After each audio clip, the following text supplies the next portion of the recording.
So they have the jaws moving. But it's basically like How are we guys? Good? Good. Stuff. Ready to see this crocodile try and kill me for the next half an hour for your entertainment? Hell yeah, that's what you paid for, right? Sickos, my kind of people. Anyone seen a croc in here? Has it yet? Yeah, where do you reckon it is? Underwater. Underneath? It's going up there. Mate, been a great help. Under the water. Look guys, I can't see him. I've filled the pond right up. It is quite murky. Based on a huge amount of assumptions, I reckon he's going to be right about there. Before we go any further, just going to test it out, see what kind of mood this thing's in, see what we're dealing with. I'm a little bit nervous. I haven't done the show for about a week. He was pretty full on this morning. Plus, there's a giant friggin' crocodile lurking around. That'll always get you going a bit, eh? But without further ado, let's see.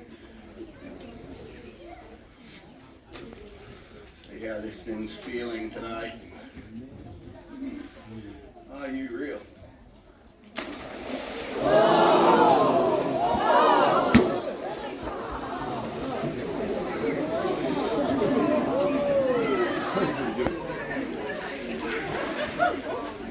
Looks like you might be in a mood, huh?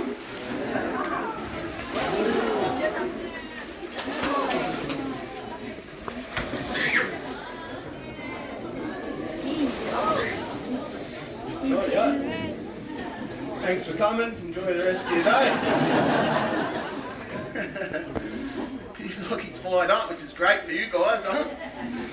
Anyway, without further ado, welcome to the 3 o'clock attack show. My name's Eden, if you haven't met me already today. I'm one of the crocodile handlers, boat drivers and reptile keepers here at Hartleys. I'm going to be here for the next half hour or so, talking all things saltwater crocs. The fella I'm working with, definitely one of my favourite crocodiles.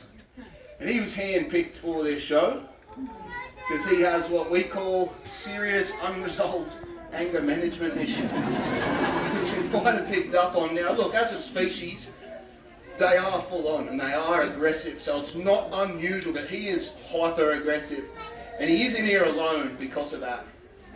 You'd give him a girl, more than likely he'd just kill her, guys. He's got antisocial tendencies.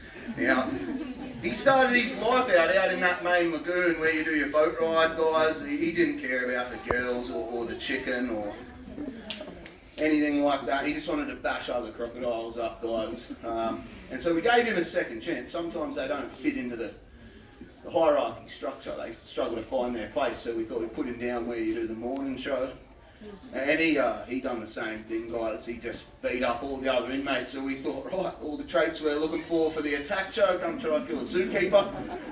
Every day at 3 o'clock, he's very good at it. You guys love it, we love it, so everyone's a winner. Now for this demonstration, guys, I have brought a couple of helpers down, you might have noticed. So if you see these guys jump up and come bolting on into the enclosure, that is a good sign that something's gone wrong, which you'll typically pick up on pretty early in a crocodile show, right? So over here we've got Tom. He's in training to do this demonstration, guys. He does some of the other ones. I don't know what he's done today. You may or may not have met him throughout the day. I've got Amy, who's also in training, and I'm actually going to get her involved in the show a little later. And then Matt, who's the head of the reptile department, guys. Their sole job, there's thing creeping up on me. Their sole job is to back me up now. For me, guys, the idea of the demonstration is to teach you guys about crocodiles, crocodile behaviour, run you through some of the adaptations that these amazing animals have picked up over millions of years of evolution. Just show you what they're capable of, because until you see it firsthand, you know, they just look like a slow, fat lizard up on those banks, you know. You can go to another park where they dangle a bit of food off a stick. You just really don't get the idea. It's the best way to educate people like this, guys. So that's what we'll be doing. Now this guy, he's just going to be lurking up and down in the bit of a deeper spot here, right? Just trying to set up in ambush. He can't help himself instinctually, so he's trying to pick up on my location, basically, and target me. Now he does have a name. He's a male too, I should let you know. We know that because he's too big to be a female. He does have a name. All the other parks have the usuals, you know, Psycho, Godzilla, Maniac, Chopper. We got them too, because I've stayed still. He's lost me. He's going to pop up here, try and find me again.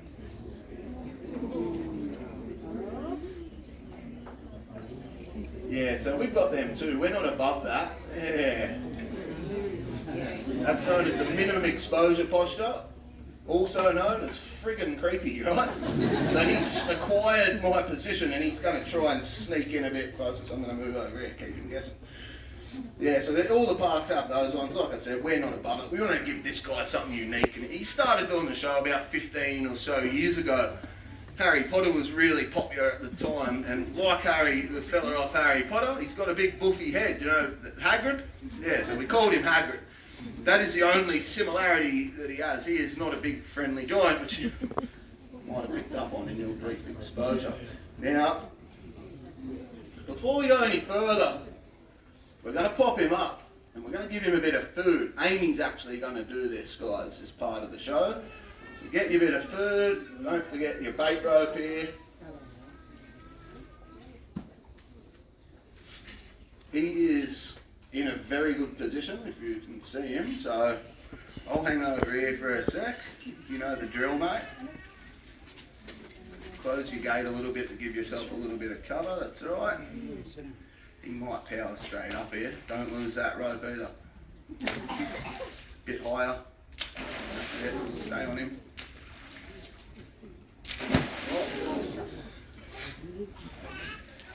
Yeah, you can try get it back if you want. Flick, flick, flick, harder, harder, harder, harder. I might just try and get that back, right? He wasn't meant to get that yet, guys. That's another part of the show, but we can get it back.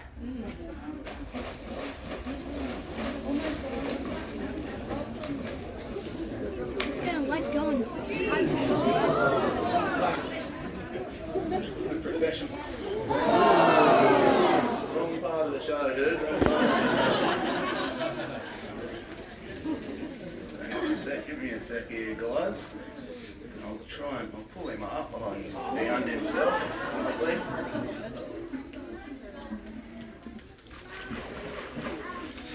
Drag him up and see if I can get this back.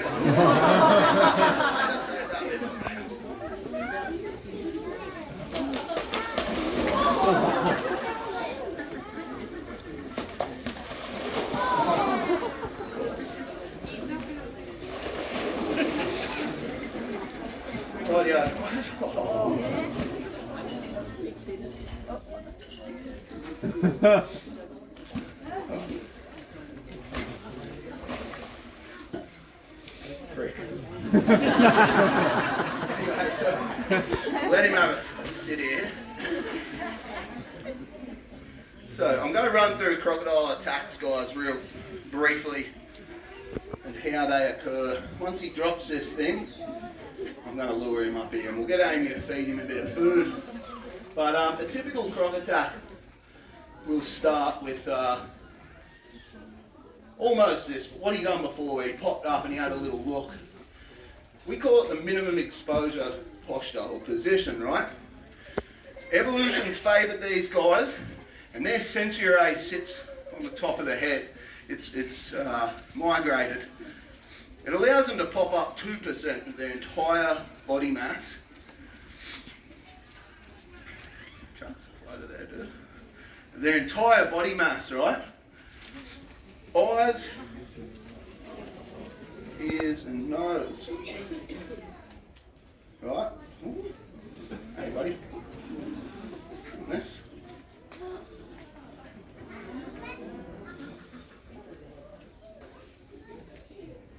Eyes, ears and nose, guys. And they'll be scoping the environment Right, so they'll typically do it on the other sides of creeks, rivers, wetlands, whatever the body of water that they're inhabiting is. They're not super fussy when it comes to that. So I know they're called saltwater crocs, guys, but they quite frequently inhabit freshwater. They're ambush predators, so that brings their prey in to drink. Nothing drinks salt water, right? So the fresh is where they want to be. Now, when he's in that position, his sensory array is very, very good. Feed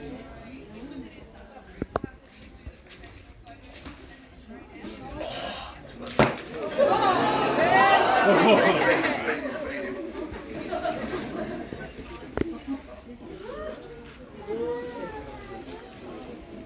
Walk him once, nice, down over here. Feed him up this time. Off the cage. Nicely done,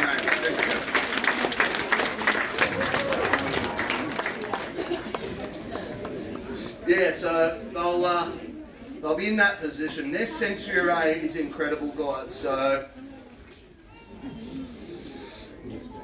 their vision I'm going to talk about first. This guy here has a 260 degree field of vision, right?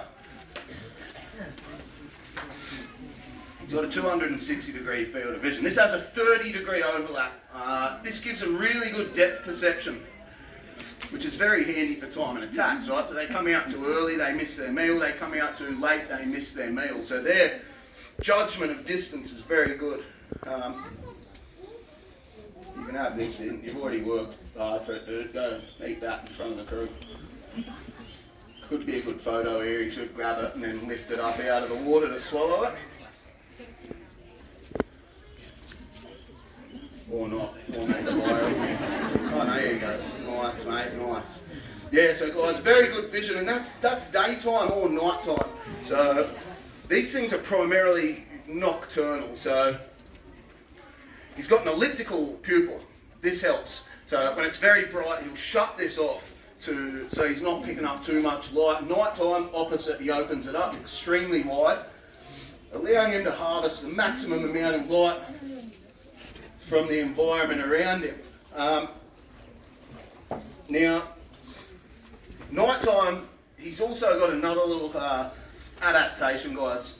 Crocodilians are the only group of reptilians on Earth with something known as a tapetum lucidum. This is a reflective layer of gel that sits at the back of the retina. So cats and dogs have it too. A lot of nocturnal species have it. That's why if you catch them in your headlights, their eyes glow a little bit. These guys have it too. So very, very good vision, guys. Day or night time, they'll see you. They've got really good hearing, especially in a positional sense, so they can very accurately locate where sounds are coming from. And a really good sense of smell too. So they can smell a carcass from hundreds of metres, even further, if the wind direction's in their favour. So say, he's on the other side, he'll be amongst overhanging branches, shadows, things like this, where it's hard to see them, and they're just taking in what's going on around them. If he spots an opportunity, he'll drop under and start to come in closer. Just like that. And decide to come investigate, guys. So, as he moves in, and you'll see as he's moved around the pond here, he doesn't disturb the surface tension. So when he does drop under, those other sensors, by the way, they virtually go out the window. His eyesight's no better than ours, especially in murky conditions like this. He does have a third eyelid called a nictitating membrane. It'll come across, but it just keeps silt, dirt, and foreign matter out of the eyes. We don't believe it enhances their vision. It's not transparent, it is translucent. So vision's gone. Hearing is muffled, probably like when we're underwater in the pool, you can hear noises, but you can't hear what people are saying. Because he closes his ear flaps off, so water doesn't go in, and he can't smell underwater. He's an air breather just like us. He shuts his nasal disc off when he goes under. But say you're up here in croc country and you're not being croc wise, guys, you're standing on the edge too close, or you're in the water. Big no-no. He sees this as a bit of an opportunity and starts to cruise on over. As he does, he can do this at speed. So the fastest they've clocked a salty was in the Daintree River, and they clocked a saltwater croc swimming at 27 kilometres per hour, right? So very quick. To give you an idea, Michael Phelps, he's thought to be the fastest human to ever live when it comes to swimming. The fastest he's ever been clocked is 9 kilometres an hour. Yeah, that's right. So the average human, guys, which I'm going to assume is the rest of us. I'm going to go out on a limb and say there's no Olympic level athletes in the crowd, which is not due to your physiques, it's just a percentage thing, alright? The rest of us, and this is an adult, we're doing 3 Ks an hour. That's what the average human swims. I'm sure with this thing behind you, you would punch out your personal best, right? You probably punch something else out too, but don't worry, you won't have time to be embarrassed because you will be dead. So that's what you're looking at, guys, 27 Ks an hour. Very quick. The other thing he does is as he swims, those lumps and bumps on his back, they're called osteoderms. So osteo is bone, derm is skin. Small lumps of bone in the skin layers with multiple functions. Armour when they fight. They create rigidity in the back for when he does what we call a high walk, so he doesn't sag in the middle. Increased surface area. And they're vascularised, so he can push blood into them to more effectively heat it. But the one I find the most interesting is they're all slightly offset. So as he swims, the original water disturbance he creates with his snout runs over a countercurrent that is created by those osteoderms and then cancels itself out. So he can move just under the surface, guys, without a ripple. No indication that he's coming in whatsoever. Very, very handy. The other thing he'll do, so once he's in proximity, he doesn't have to be visual to hunt you. So that's why the rule's 5 metres back at all times in croc country. Because if you're on the bank and you're walking, you're putting off vibration, he would have spotted you from a distance more than likely, and you wouldn't have seen him. He would have then moved in and into an ambush position, and he's going to use that vibration to target you. So almost every scale is, you've got a little dome of thin skin with a nerve ending attached. If you see any of our large crocs up near the fences, take note of the bottom jaw. It's the best place to see them. You'll see little black dots all over them. Every one of them is a pressure receptor. They're called integumentary sensory organs, and they are very sensitive. So if I do this, see that? He reacts straight away. You come down to the water and you start doing stuff like this, that's like ringing the dinner bell. It actually makes me nervous doing that, especially they're so close. But picture, a dingo, a wallaby or something, a feral pig drinking water at the edge. Just that little bit of vibration with them having a drink, he can use that. So once he's in proximity, thinks he's got his target acquired, he's going to launch out. At speed, like I said, mouth wide open, he'll be sweeping. He is not fussy. He does not care what part of you he gets. He doesn't need much either. His teeth interlock, so he only needs 2 or 3 teeth in, and it's all over. So he'll steam out. Typically, he'll suck his eyes in to keep them safe, and he'll just sweep mouth open. The second he makes contact with something, bam, he'll just slam the jaws shut. Right? I might try to demonstrate that launch out.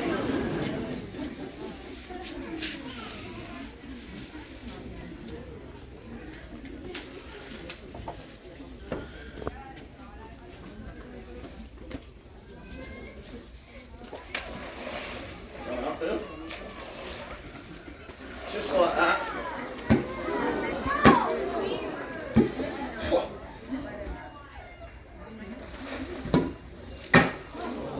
That sound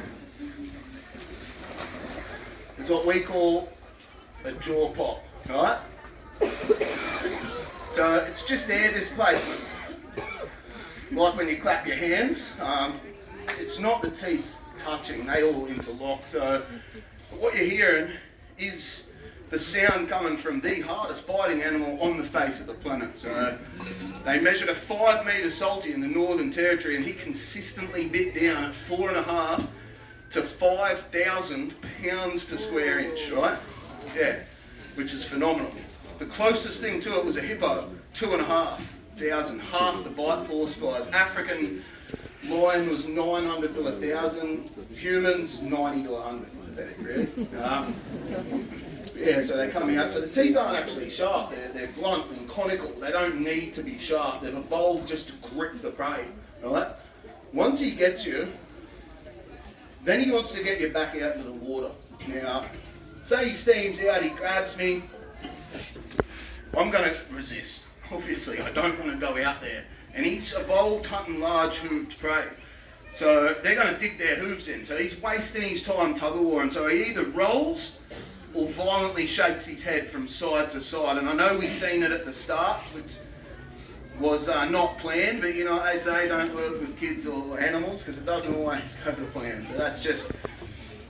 We will run through it again. So he'll do that, he'll get you off balance, he'll take you into the water, he'll drown you. It's typically how they'll kill their prey.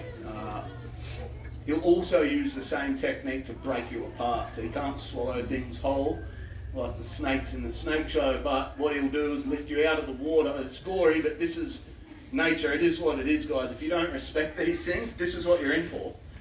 Once you drown, they lift you out of the water. And because the teeth interlock, they just flick violently side to side. The bit in the mouth stays there. The rest goes flying. They swallow it down. They come in. They get you again, and they just keep repeating this process. Or they grab you and they spin as hard as they can. The crocodile roll or death roll, till the bit comes off, guys, and then they'll swallow it down. You've all heard of that, yeah? The death roll, crocodile roll? 3 years. I thought it was quite heavily publicised. Yeah, right. Well, the ones who haven't seen it, would you like to? Maybe? Yeah? Rightio. I don't care if you want to see it or not, anyway, I do. So this is a bait rope, guys. This is a tool of the trade. It's natural fibre rope, bit of cowhide on the end. As you've seen earlier, he really doesn't want to let go when he does get it, and that's the idea. It tastes good for him, you know. But make no mistake, he's not tamed, trained, trusted. I'm just manipulating certain angles, and he should instinctively roll or head shake again. Let's see how he goes. I won't push him too hard, considering he's done it quite vigorously at the start.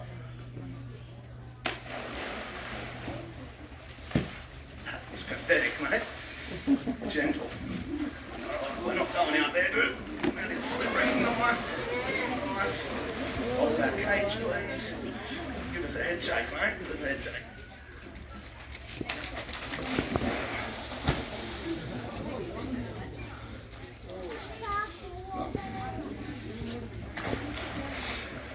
Alright guys, give him a clap. That was a really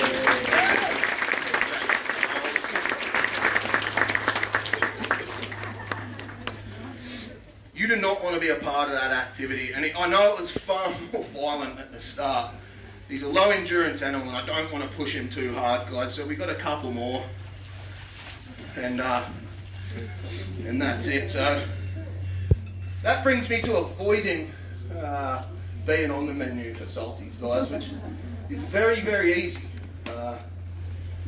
In my opinion, one of the easiest animals to avoid being eaten by. So they're not coming into pubs snatching people off bar stools. You have to be on the water's edge. Or believe it or not, the most common way that people get killed by salties is they actually swim with them. Yeah, that's some would say natural selection, you know, but not me, I wouldn't say that, because that'd be quite offensive, but some might. So guys, don't swim with them, don't be on the water's edge, 5 metres back, like they're not built to run things down, so you will outrun them, especially with that bit of a head start. Now, the other thing too, guys, is when you're camping up here across the top end of Australia, it is always 50 metres back. This is not from the water's edge. This is from the high tide line. And the reason for that is we have huge tidal movements across the north of Australia. So it's all right, it's not going to get me, relax. Your 50 metres could very quickly turn into 10 if the tide pushes in, you know. So it's always from the high tide mark. And if you don't feel safe at 50, go 100. It's not that big a deal, guys.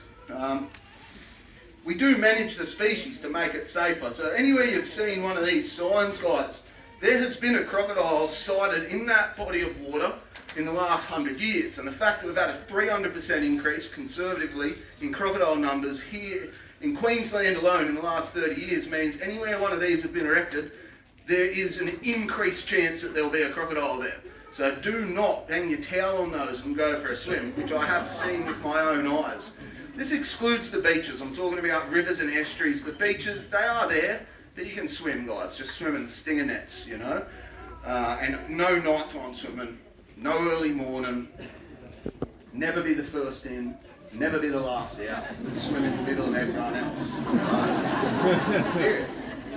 They get in those nets. They're not crocodile nets, they're just for the stingers. They do get in there occasionally. So, now, we also trap and remove naughty crocodiles, guys. So you're in a managed zone at the moment. So from just south of Port Douglas to the Trinity Inlet, adjacent to the Cairns Esplanade, we remove anything over 2 metres. Now, this doesn't mean there's none there. It's just being proactive in their management is beneficial for both these guys and humans. But and we'll take as many of those crocodiles as we can here, guys, when they are removed. So they trap one, say like they're eating dogs or they're harassing fishermen. We've got to show Crocodile back here. He'd been illegally fed by fishermen, so he associated boats with food. He started headbutting them and approaching fishermen. This is dangerous. They have to be removed, guys.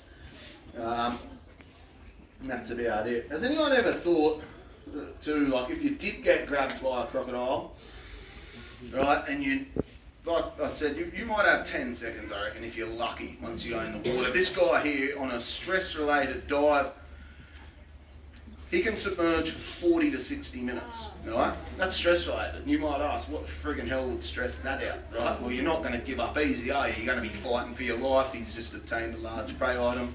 Heart rate's elevated. He's chewing through more oxygen than he normally would. Now, in a relaxed dive, the longest we've recorded was a freshwater croc. It's just under 7 hours on a single breath, so they can stay under for quite some time, guys. So you've got 10 seconds, right? It's got older, it's dragging into the water. Anyone ever thought how they would get away from a crocodile? Any tips, hints, techniques? What do you reckon, dude? You just run away from them. You just run away. I'm talking like it's already got you. And you're getting dragged out. Then what? Just grab onto something. What do you do? What do you do? Grab onto something. Oh, just grab onto something. Like a 400 kilogram animal rips at your, what are you, 30 kilos or something? Poke him in the eyes. Look, mate, you can't overpower these things. This guy here is on a smaller side for a male crocodile. He's 3.9 metres roughly and 250 kilos, mate. So very much capable of killing an adult human, let alone you, dude. Easy work for him. So you have to do something, no just like giving up or anything like that. Poke him in the eyes, yeah, that's a good one. Heard of some stories where that's worked. Heard of some stories where that hasn't worked, and also heard of some stories where it's actually made the situation worse, enticed the crocodile to roll and rip people's hands off. So, but better than death, right? Give it a crack. Yeah, what do you reckon, dude? Just Mike Tyson it. Take that. Look, mate, his head is as hard as the concrete that your feet are on, probably harder, mate. It's still a good idea because a broken hand's not going to matter when you're no longer with us. So you can, but mate, so give it a crack. Maybe the little nasal disc on the end, it's soft, yeah, just don't miss. Look, guys, the truth is there's no silver bullet. I just like to see what you guys come up with. And like, my honest opinion, guys, is prevention's better than a cure, right? So follow the rules, and you don't even have to think about this. But in saying that, if it does happen, guys, don't give up. Try anything, you know. Try anything you can. But in my honest opinion, something this size or bigger, it gets you in the water. 99.9% of people who have had that experience are dead.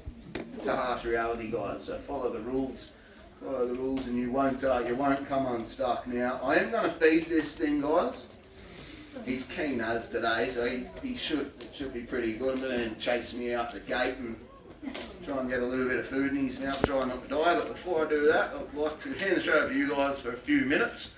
Are there any questions? Anything you've ever wanted to know about crocodiles or anything? But it's all good.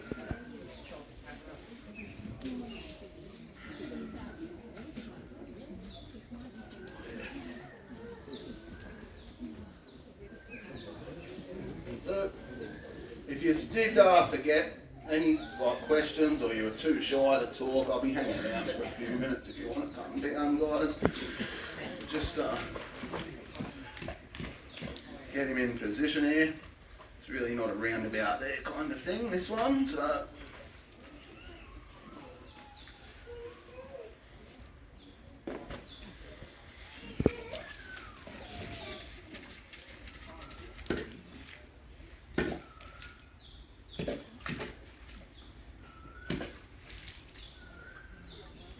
there. I'll just double check. He's got that gate for me, dude. Rightio. Showtime.